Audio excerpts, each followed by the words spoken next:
அழகா பேசினதுக்கு. அடுத்ததா வெல்கம் பண்ண போறவர் ரொம்ப முக்கியமான ஒருத்தர் இந்த படத்துல. இந்த படத்துடைய ஹீரோ விஜய் சேதுபதி. இவரை பத்தி சொல்லணும்னா குறுகிய காலத்திலேயே மக்கள் மத்தியில ஒரு நீங்காத இடத்தை பிடிச்சிருக்காரு. இவருக்கு எங்க போனாலும் ஃபேன்ஸ் சொல்லலாம். பட்டி தொட்டியில கூப்பிடுறதுக்கு முன்னாடி வந்து ரம்மி படத்தோட எக்ஸ்பீரியன்ஸ் அண்ட் இந்த படத்துல புதுமையான விஷயங்கள் என்ன பண்ணிருக்கீங்க எங்களுக்காக சார்?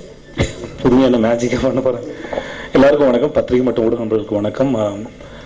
ரம்மி பத்தி சொல்லணும்னா இமான் சாரும் யுகபாத் சாரும் ஒரு நாள் ஃபோன் பண்ணி சொன்னாங்க இந்த மாதிரி கதை கேளுங்க உங்களுக்கு. அதுக்கப்புறம் என் நண்பர் இனிக்கவும் சொன்னாங்க. சரி, ஏன்னா அதுக்கு நிறைய கமிட்மெண்ட்ஸ் இருந்தது. நான் யோசித்தேன். பட் அவங்க சொன்னாங்க மரியாதைக்கு தான் போய் கேட்டேன். பாலகிருஷ்ணன் சார் கதை சொன்ன விதம் ரொம்ப பிடிச்சிருந்தது. முதல்ல ஃபஸ்ட்டு நான் எப்படி சொல்ல போகிறேன் எப்படி பண்ண போகிறேன் ஒரு பதட்டம் இருந்தது. பட் அழகாக சொன்னார்.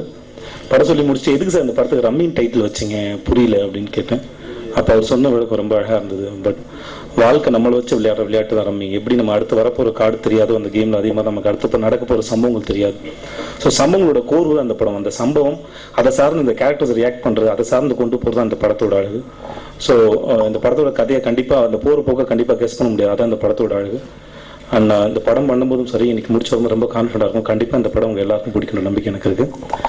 அண்ட் நான் தேங்க்ஸ் சொல்ல வேண்டிய ஒரே மனுஷன் ஜேஎஸ்கே மட்டும்தான். ஏன்னா என்னோட ஆஃபீஸ்க்கு வந்தபோது ரம்மி இப்படி வந்திருக்குன்னு கேட்டாங்க. நான் ஒரு 15 மினிட்ஸாக ரம்மியோட கதையை சொன்னேன். நான் சொன்ன ஒரே காரணத்துக்கு படத்தை வந்தார். ஸோ அவருக்கு மிகப்பெரிய நன்றி. அண்ட் என் கூட ஒர்க் பண்ண அத்தனை பேருமே சூப்பராக ஒர்க் பண்ணியிருக்காங்க. ஸோ நாங்கள் கண்டிப்பாக இந்த படம் உங்கள் எல்லாருக்கும் பிடிக்க ஒரு படமாக இருக்கும். எல்லாருக்கும் நன்றி.